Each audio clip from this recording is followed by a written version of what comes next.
There is a pattern that repeats across many different human environments. It appears in music scenes, social groups, institutions, and even small personal interactions.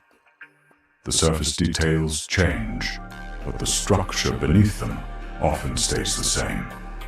What begins as expression can become escalation.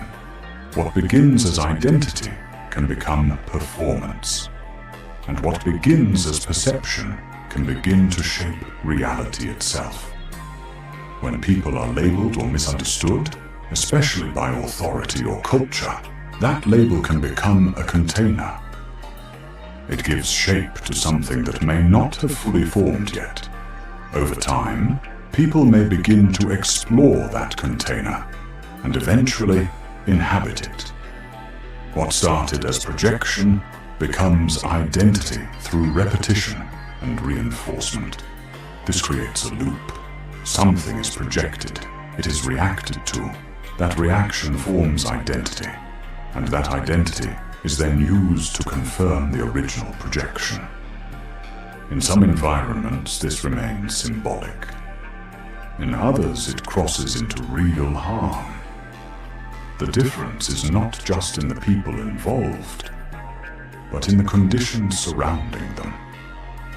When a system rewards intensity over reflection and belonging over integrity, escalation becomes natural.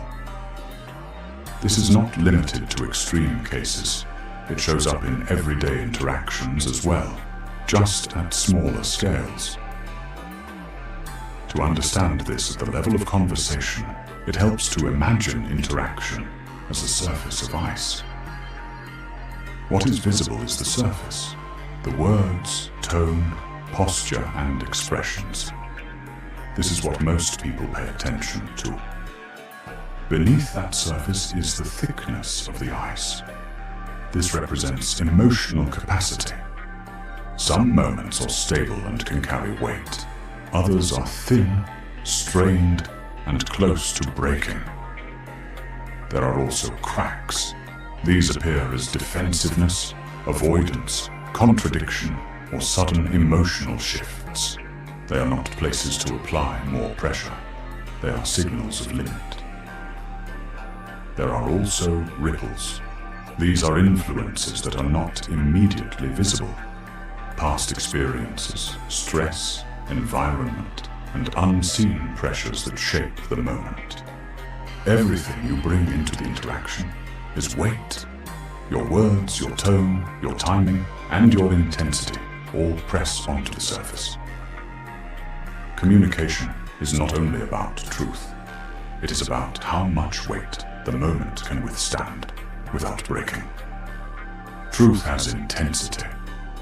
The same truth can open someone or overwhelm them, depending on how and when it is delivered. Most breakdowns in communication happen not because truth is wrong, but because it is delivered without regard for capacity. So truth must be scaled. You begin with light observation. You move toward shared recognition. You introduce personal impact. And only then, if the system holds, you move into direct expression. Each step is a test of the ice. Before placing weight, you must read the field. This requires attention. You are noticing how stable the moment is, where tension exists, whether there is calm or agitation, and whether the other person is open or closed. From there, you adjust. You are not abandoning truth. You are pacing it. You are creating conditions where understanding can emerge without rupture. There is an important distinction here. To see someone is not to be responsible for them.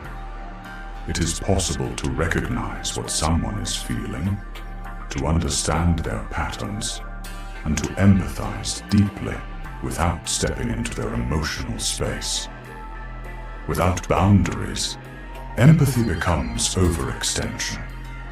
In environments without clear roles or shared responsibility, This becomes especially important. There is no built-in structure to tell you when to engage or when to step back. So that structure must be created internally. Before entering someone's emotional space, it helps to ask 3 simple questions. Was I invited? Do I have the capacity? Is it my role? If the answer to any of these is unclear, the intensity should be reduced. You can acknowledge without absorbing. You can validate without merging. You can care without carrying. 2 internal anchors help keep this balanced. The first is intention. Why are you speaking?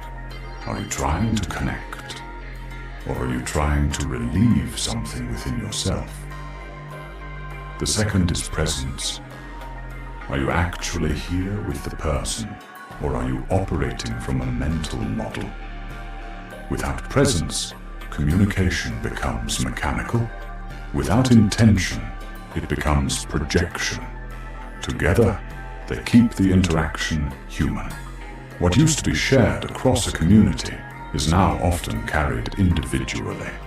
The ability to enter difficult spaces, to translate experience into meaning, and to reduce tension without denying reality. But without structure, this can become overwhelming. You are not required to respond to every signal you perceive. You are not required to hold every space you can enter. The skill is not constant engagement. The skill is selective presence. Relating well is not about mastering communication as a performance. It is about maintaining truth without breaking connection, maintaining care without losing yourself, maintaining presence without becoming consumed. You are not here to fix every situation.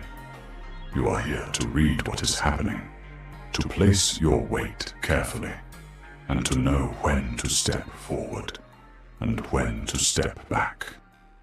And that is enough.